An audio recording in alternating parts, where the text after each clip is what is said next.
বলছেন, হে নবী আপনি প্রচার করে দেন, আল্লাহু ইয়াসিমুকা মিনান নাস, মানুষের সব অনিষ্ট থেকে আমি আল্লাহ আপনাকে হেফাজত করব।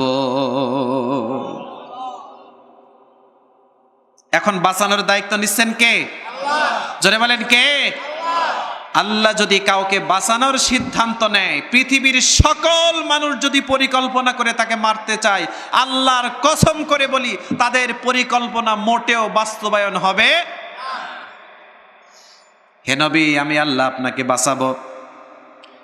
আর একটা আয়াতে আল্লাহ রাব্বুল আলামিন বলেন, অসবির লিহুকমি রাব্বিকা ফাইন্নাকা বিআয়ুনিনা, হে নবী আপনি ধৈর্য ধারণ করুন, লিহুকমি রাব্বিকা, আপনার প্রতিপালকের আদেশের উপরে আপনি প্রতিপালকের আদেশ মেনে যান আর ধৈর্য ধারণ করুন।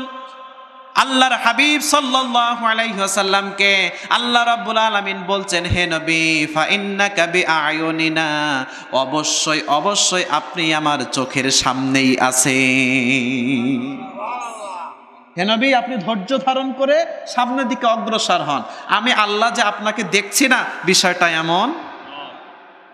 আমি আপনাকে মাঠে ময়দানে নামিয়ে দিয়ে পিছন দিক থেকে আমি আপনাকে দেখছি না, দেখব না, এমনটা হতে পারে। ফাইন্নাকা বিআয়ুনিনা, হে নবী আপনি আমার চোখের সামনেই আছেন, আমি আল্লাহ সর্বক্ষণিক আপনাকে দেখছি। আল্লাহু আকবার। তাহলে রাসূলের বিরুদ্ধে কারা ষড়যন্ত্র করছে আল্লাহ দেখে নাকি দেখে না? রাসূলকে কারা কষ্ট দিতে চাচ্ছে আল্লাহ দেখে নাকি দেখে না? রাসূলকে যারা আঘাত দিতে চাচ্ছে আল্লাহ দেখে নাকি দেখে না? আল্লাহর রাসূলের আপন চাচা আল্লাহর রাসূল সাল্লাল্লাহু আলাইহি ওয়াসাল্লামের ধ্বংস চেয়েছে, আল্লাহ আয়াত নাজিল করে দিয়েছে রাসূলুল্লাহ ধ্বংস হবে না, আবু লাহাবের দুইটা হাত ধ্বংস হয়ে যাক, ঠিক না বেটে? তার মানে বোঝা গেল সত্যের দিকে যদি কেউ আঙুল উঁচা করে সত্যটা পৃথিবীতে উদ্ভাসিত হবেই হবে, তার নিজের আঙুল থাকবে না। জোরে বলেন ঠিক না বেঠি? প্রিয় ভাইরা, আল্লাহ রাব্বুল আলামিন তার রাসূলকে কষ্ট দেওয়ার কারণে আল্লাহ রাসূলের আপন চাচা সূরা লাহাব নাজিল করে নাই? জোরে বলেন করে নাই? তার মানে রাসূলের দিকে যারাই কুদৃষ্টি দিয়েছে তাদের দৃষ্টিটা শেষ করে দিয়েছেন কে? বিভিন্ন সময় বিভিন্ন গজব দিয়ে, ঠিক না বেঠিক? প্রিয় ভাইরা জোরে বলেন তো, আবু জেহেলের ক্ষমতা কি আছে? আবু লাহাবের ক্ষমতা আছে? উতবা সাইবাদের ক্ষমতা আছে? কিন্তু রাসূলুল্লাহর মান মর্যাদা আছে না নাই? আল্লাহর কসম করে বলি রাসূল নাই, রাসূলের উত্তরসূরি যারা আছে, যারা আলেম, যারা মুমিন, যারা মুত্তাকি, তারা যখন হক পথের আদেশ দিবে, অসৎ কাজের বাধা দিবে, তাদের কাজে যারা বাধা প্রদান করবে, আল্লাহর কসম করে বলি আজ হোক কাল হোক তাদের ধ্বংস হবেই হবে। জোরে বলেন ঠিক না বেঠে? ধ্বংস হবে না এটা ভাবার কোনো অবকাশ। আপনি যদি ঠিক থাকেন সাহায্য করবেন কে? আপনি যদি হকের পক্ষে থাকেন সাহায্য করবেন কে? আল্লাহ। ওই জন্য আল্লাহ রাব্বুল আলামিন বলছেন, ওয়ালতাকুম মিনকুম উম্মাতুন ইয়াদউনা ইলাল খায়র, তোমাদের মধ্যে এমন একটা জাতি থাকবে যারা সব সময় সত্যের পক্ষে দাঁড়াবে, বাতিলের মিথ্যার বিরুদ্ধে দাঁড়াবে। জোরে বলেন ঠিক না বেঠিক? ওই জন্য দেখবেন সমাজে সব দলের মানুষ সততার কথা বলে না, সকল মানুষ মানুষদেরকে ভালোর দিকে ডাকে না, ঠিক না বেঠিক? কিছু কিছু স্পেশাল মানুষ আছে যারা সত্যের পক্ষে থাকে, যারা মানবতার পক্ষে থাকে, যারা হকের পক্ষে থাকে, যারা ইনসাফের পক্ষে নিজেদের মৃত্যু পর্যন্ত তারা লড়াই করে যায়, সংগ্রাম করে যায়, ঠিক না বেঠিক? এমন মানুষ আছে না নাই? আছে। তাহলে সৎ কাজের আদেশ দেওয়া, অসৎ কাজের নিষেধ করা এইটা এতটা সহজ। কারণ অসৎ কাজের বাধা দিলে যাদেরকে আপনি বাধা দিয়েছেন তারা আপনার প্রতিপক্ষ হয়ে যাবে, ঠিক না বেঠিক? সেখানে একটু মামলার সমস্যা আছে, সেখানে একটু হামলা হওয়ার কি আছে, সমস্যা আছে, সেখানে আপনার নামে মিথ্যা মামলা দিয়ে হামলা দিয়ে আপনাকে জেলের ভিতরেও ঢুকাতে পারে। এই ভয়গুলো থেকে যায়, ঠিক না বেঠিক? প্রিয় ভাইরা, কিন্তু যারা হক পথ বেছে নিয়েছে, আল্লাহর কসম করে বলি কোনো মামলা নয়, কোনো হামলা নয়, কোনো ফাঁসি নয়, জীবন বিপন্ন নয়, তাদেরকে হক থেকে পৃথিবীর কোনো ব্যক্তি সরাতে পারবে না। জোরে বলেন ঠিক না বেঠিক? তারা মৃত্যু তা'মুরুনা বিল মারুফ ওয়া তানহাউনা আনিল মুনকার এই কাজগুলো করে যাবে। সুবহানাল্লাহ। ওই জন্য দেখেন না, সমাজের কিছু মানুষ ভালো কাজ করে, মামলা দেয়, জেলের ভিতরে যায়, আবার জেল থেকে বের হয়ে এসে ভালো কাজ শুরু করে দেয়। আছে না নাই? এখন ওটাও কি খোসা কেলাই বলা লাগবে? হ্যাঁ, খোসা ছিলে বলা লাগবে? প্রিয় ভাইরা, আবার সমাজের কিছু মানুষ আছে দেখবেন, তারা বলবে তোমার এত কেন জ্বালা, ও যা করে করুক। আছে না নাই? তুমি ঝামেলার ভিতরে যেও না। প্রিয় ভাইরা, আল্লাহর হাবিব সাল্লাল্লাহু আলাইহি ওয়াসাল্লাম বলেন, যেই সমাজের মানুষ সৎ কাজের আদেশ অসৎ কাজের বাধা দেওয়া ভুলে যায়, আল্লাহ রাব্বুল আলামিনের পক্ষ থেকে তাদের উপরে শাস্তি আসতেই থাকে। ঠিক না ঠিক? বলেছেন মুহাম্মদ সাল্লাল্লাহু। মানুষ যখন সৎ কাজের দিকে আহ্বান, অসৎ কাজের বাধা দেওয়া ভুলে যাবে, ওই সমাজে শাস্তি আসে কার পক্ষ থেকে? জোরে বলেন, কার পক্ষ থেকে? কখনো কখনো মহামারী, কখনো কখনো ঝড়, কখনো কখনো অতিবৃষ্টি, কখনো কখনো অনাবৃষ্টি, বিভিন্ন খরা, আছে না নাই? বিভিন্ন ধরনের রোগ শোক ভাইরাস, এটা আল্লাহ রাব্বুল আলামিনের পক্ষ থেকে। যারা সৎ কাজ থেকে হাত গুটিয়ে নিয়েছে, অসৎ কাজ থেকে বাধা দেওয়ার মন মানসিকতা উঠিয়ে নিয়েছে, তাদের উপরে শাস্তি দিবেন কে? তোমরা না ভালো থাকতে চাচ্ছ? আবার আল্লাহর হাবিব সাল্লাল্লাহু আলাইহি ওয়াসাল্লাম বলেন, যারা সৎ কাজের আদেশ করে না, অসৎ কাজের বাধা দেয় না, আল্লাহ রাব্বুল আলামিন তাদের দোয়া কবুল করেন না। হাদিসে বলেছেন মুহাম্মদ, হুজুর এত দোয়া করি, এত কান্নাকাটি করি, আল্লাহ তো দোয়া কবুল করে না। প্রিয় ভাইরা, দোয়া যে কবুল হয় না, ঝামেলা তো কোনো জায়গায় না কোনো জায়গায় আছে না নাই? আছে। আল্লাহর হাবিব বলেছেন, যারা অন্যায়ের প্রতিবাদ করে না, ন্যায়ের আদেশ করে না, তাদের দোয়া আল্লাহ কবুল করে না। তাহলে সৎ কাজের আদেশ অসৎ কাজের নিষেধ, এই আদেশটা দিয়েছেন কে? আর জোরে বলেন কে? এটা আপনার সাধ্য মতো সামর্থ্য অনুযায়ী চেষ্টা করতে হবে। এর আবার তিনটা কোয়ালিটিও আছে, ঠিক না? ঠিক আছে না নাই? এখন সবার উপরে আল্লাহ রাব্বুল আলামিন কি ইসলামের বিধান সমানভাবে দিবেন? লা ইউকাল্লিফুল্লাহু নাফসান ইল্লা উসআহা।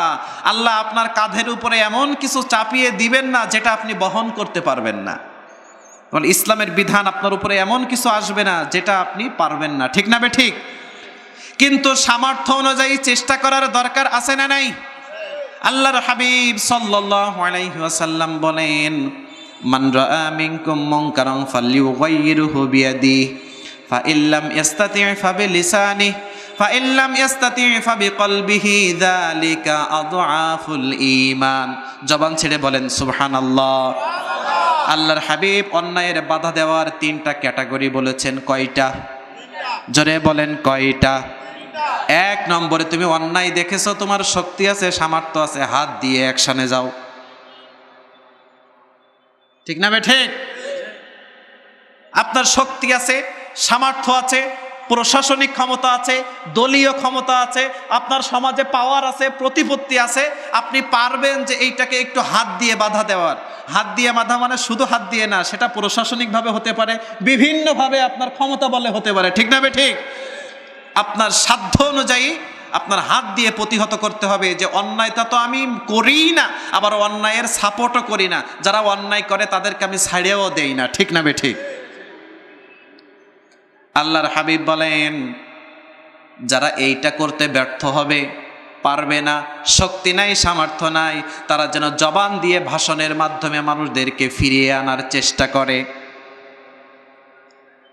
ঠিক না? ঠিক। বক্তৃতার মাধ্যমে, ভাষণের মাধ্যমে, বয়ানের মাধ্যমে মানুষদেরকে অসৎ থেকে ফিরানোর কথা বলার দরকার আছে না নাই? সমাজের সত্যগুলো মানুষের কাছে উপস্থাপন করার দরকার আছে না নাই? হকগুলো উপস্থাপন করার দরকার আসে না নাই? প্রিয় ভাইরা, যারা মুখ দিয়ে মানুষদেরকে সতর্ক করে, হকগুলো যখন সমাজের জাতির সামনে উপস্থাপন করে, কল্যাণগুলো যখন মানুষের সামনে প্রকাশ করে, কিছু কিছু মানুষ তখন তাদের বলে, হুজুর রাজনীতি বাদ দেন।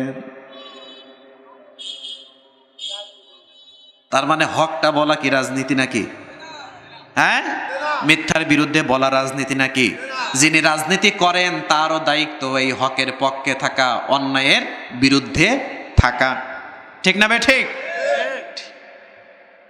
প্রিয় ভাইরা, আল্লাহর হাবিব সাল্লাল্লাহু আলাইহি ওয়াসাল্লাম বলেন, আপনি কথা দিয়ে, কথার মাধ্যমে মানুষদেরকে ফিরানোর চেষ্টা করেন, কিন্তু হাত দিয়েও আপনি পারেন নাই, মুখ দিয়েও আপনি পারেন নাই, শক্তি নাই, সামর্থ্য নাই। আপনি অন্তর দিয়ে ঘৃণা করার দরকার আছে না নাই? জোরে বলেন। প্রিয় ভাইরা, কিছু কিছু মানুষ আছে দেখবেন, যাদের ক্ষমতা আছে হাত দিয়ে বাধা দেওয়ার, দেয় না, ক্ষমতা আছে মুখ দিয়ে বলার, বলে না। এ দুইটা যদি আপনি আমি না পারি, অন্তর দিয়ে ঘৃণা করতে পারবো নাকি পারবো না? কিছু কিছু কপাল পোড়া মানুষ আছে যারা অন্যায়টাকে অন্তর থেকে ঘৃণা করে না, সেই অন্যায়টাকে আবার সমর্থন করে বাসায় আসে না নাই? অন্যায়ের প্রতিবাদ তো করেই না, আবার অন্যায়ের সমর্থন করে বাসায় আসে।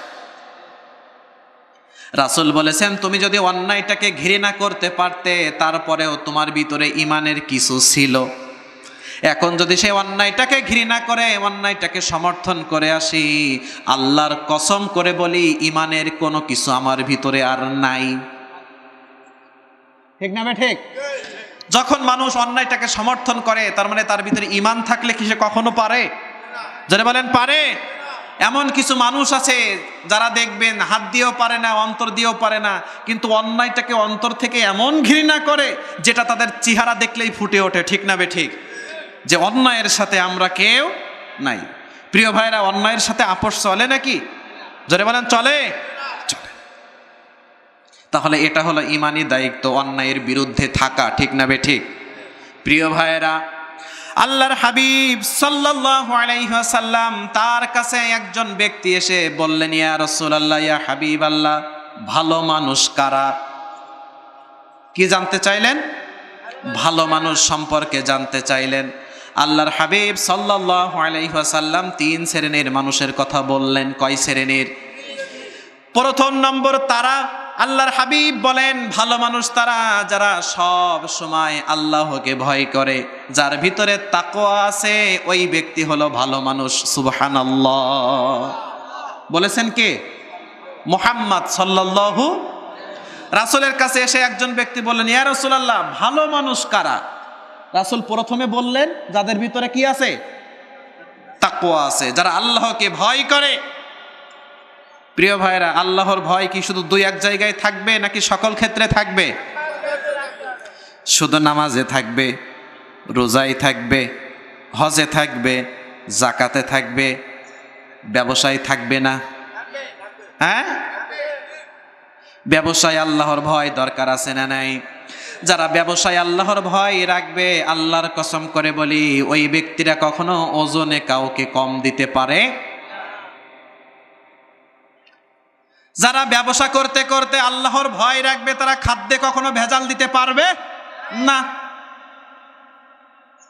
যারা আল্লাহ রাব্বুল আলামিনকে বেশি বেশি ভয় করবে, আল্লাহর কসম, তারা বিভিন্ন মালগুলো মজুত রেখে বাজারে অস্থিরতা তৈরি করতে পারে না। কারণ সে ভয় করে কাকে?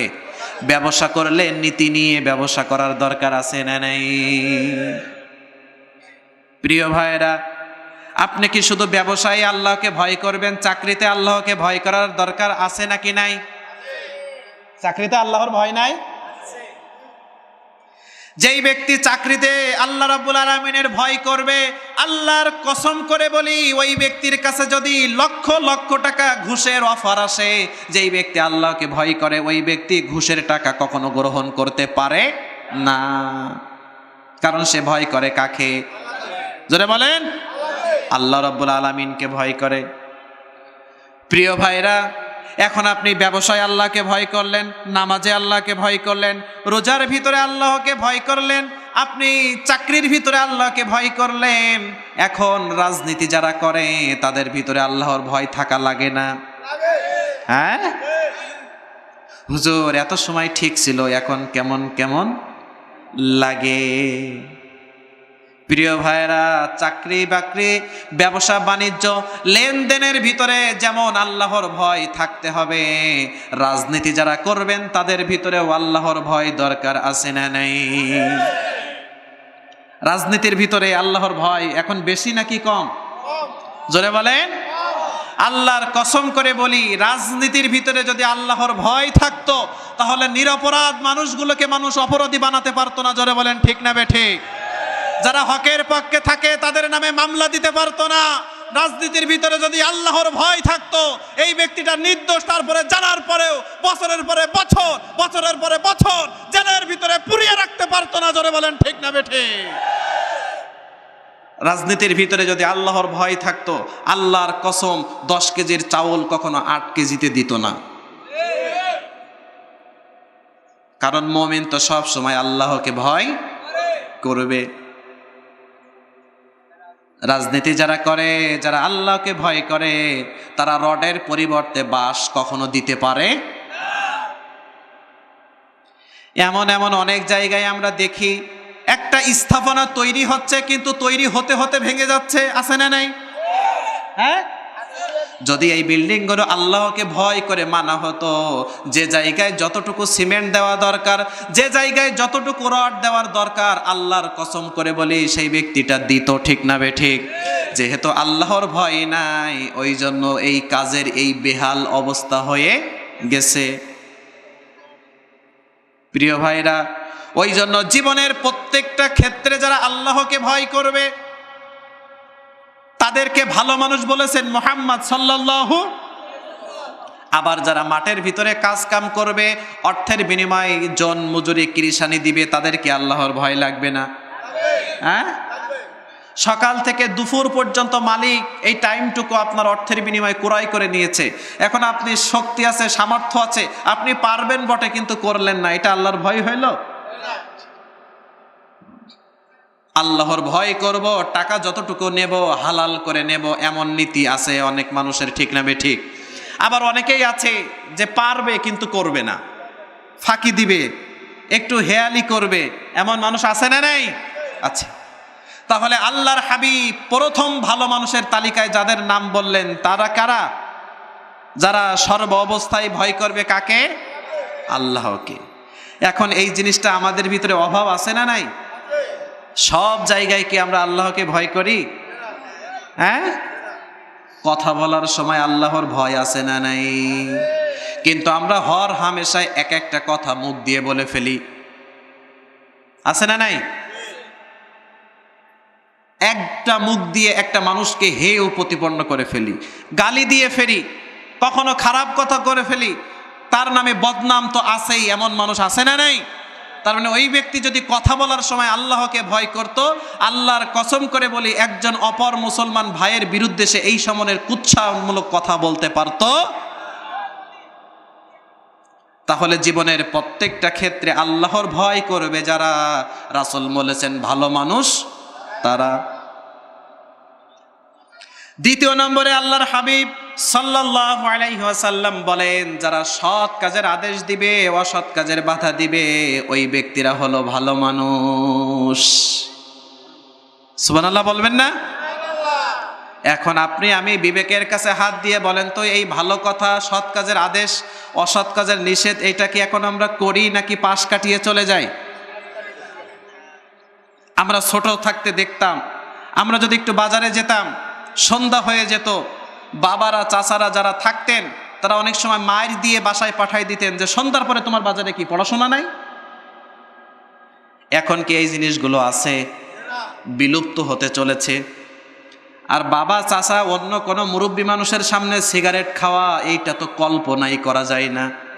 কিন্তু এখনকার ছোট মানুষেরা এইগুলো করে নাকি করে না? যুবক ভাইদের ভিতরে আছে না নাই? মুরব্বী মানে না, চাচা মানে না, দাদা মানে না, একটা সিগারেট ধরায় টানতেছে রাস্তার উপরে দাঁড়িয়ে। প্রিয় ভাইরা, এই সৎ কাজের আদেশ, অসৎ কাজের নিষেধ যদি থাকতো, তাহলে এই মানুষগুলো এরম বেলাল্লাপনা করার সুযোগ পেত না। ওই জন্য আস্তে আস্তে অসৎ কাজের বাধা দেওয়া থেকে যত আমরা নিজেদেরকে গুটিয়ে নিচ্ছি, সমাজটা আস্তে আস্তে তত খারাপের দিকে চলে যাচ্ছে। এখন তো নিজের ভাইও যদি খারাপ কাজ করে নিজের অপর ভাইটাও নিষেধ করতে চায় না, যাক ও তো আমার সন্তান না, ওরটা যাচ্ছে ওরটা যাক, আমি বলে কেন ঝামেলা জোগাড় করব? আছে না নাই? নষ্ট হচ্ছে, ওরটা নষ্ট হচ্ছে। জিনা ওরটা যে শুধু একজনও শিখবে, ওই একজন করতে করতে করতে করতে গোটা সমাজটা অশান্ত হয়ে যাবে। জোরে বলেন ঠিক না বেঠিক? যখন সমাজ যখন খারাপ হয়ে যাবে তখন আপনার সন্তানকে আপনি ভালো রাখতে পারবেন? তাহলে অন্যায়ের বাধা দেওয়ার দরকার আছে না নাই? প্রিয় ভাইরা, আল্লাহর হাবিব সাল্লাল্লাহু আলাইহি ওয়াসাল্লাম তৃতীয় নম্বরে ভালো মানুষ তাদেরকে বলেছেন। আল্লাহর হাবিব বলেন, যারা আত্মীয়তার সম্পর্ক ঠিক রাখে তারা হলো ভালো মানুষ। সুবহানাল্লাহ বলেন। প্রিয় ভাইরা, আত্মীয়তার সম্পর্ক আমরা ঠিক রাখি? হ্যাঁ, জমি বিক্রি করে যাওয়ার আগে বোনের সাথে এক রকমের আচরণ, জমি বিক্রি করে বোনটা যদি আসে ভাই আর এক রকম আচরণ, আছে না নাই? আপনাদের এইদিকে মনে হয় নাই? হ্যাঁ, জমি যতদিন বোনটা বিক্রি করে নাই ততদিন কত আদর কত যত্ন, বোনের খোঁজ নেওয়া, বোনের জামাইয়ের খোঁজ নেওয়া, ভাগ্নেদের খোঁজ নেওয়া, আছে না নাই? বোন জমি বিক্রি করেছে, এখন বছরের পরে বছর ঈদের সময়ও খোঁজ নেয় না, আছে না নাই? আবার তো এমন কিছু মানুষ আছে যারা রক্তের আত্মীয়দের সাথে সম্পর্ক রাখে না, কিন্তু পাতানো আত্মীয়দের সাথে খুবই সম্পর্ক ভালো, আছে না নাই?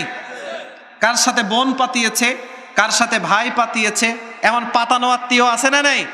আছে। কিন্তু রক্তের সাথে যাদের সম্পর্ক তাদের খোঁজ খবর নাই, কিন্তু তাদের প্রচুর পরিমাণ খোঁজ খবর আছে। আল্লাহর হাবিব বলছেন, যারা আত্মীয়তার সম্পর্ক ঠিক রাখে ওরা ভালো মানুষ। ভালো মানুষ তাহলে রাসূল কয় শ্রেণীর মানুষদেরকে বলেছেন? জোরে বলেন, কয় শ্রেণীর? এক নম্বর, যারা জীবনের প্রত্যেকটা ক্ষেত্রে ভয় করবে কাকে? দুই নম্বরে, যারা সৎ কাজের আদেশ দিবে, অসৎ কাজের বাধা প্রদান করবে, তাদেরকে ভালো মানুষ বলেছেন মুহাম্মদ সাল্লাল্লাহু। তৃতীয় নম্বর, যারা আত্মীয়তার সম্পর্ক ঠিক রাখবে তাদেরকে ভালো মানুষ বলেছেন মুহাম্মদ সাল্লাল্লাহু আলাইহি ওয়াসাল্লাম। এখন এই তিনটা ভালো কাজের সাথে নিজেকে লাগানোর দরকার আছে না নাই? সবাই বলেন, আছে না নাই? দুই একদিন নাকি জীবনের প্রত্যেকটা ক্ষেত্রে? জীবনের প্রত্যেকটা ক্ষেত্রে পালন করতে হবে। আল্লাহ রাব্বুল আলামিন বলেন, যারা এই সৎ কাজের আদেশ দিবে, অসৎ কাজের বাধা দিবে, আমি আল্লাহ ঘোষণা করলাম, উলাইকা হুমুল মুফলিহুন, ওই সকল ব্যক্তিরাই হলো সফল কাম। তার মানে আল্লাহর কাছে যদি আপনি সফলতা পেতে চান, আল্লাহর কসম আপনাকে ভালোর পথে থাকতে হবে। যারা থাকে না তাদেরকেও ভালোর দিকে নিয়ে আসতে হবে। আপনার নিজে তো অন্যায় করা যাবে না, যারা অন্যায় করে তাদেরকেও বাধা দেওয়ার দরকার আছে না নাই? জীবনের প্রত্যেকটা ক্ষেত্রে আমার কাজ, আমার কর্ম, আমার কথা, আমার বার্তা, আমার ব্যবসা, আমার বাণিজ্য, আমার চিন্তা, আমার চেতনা সব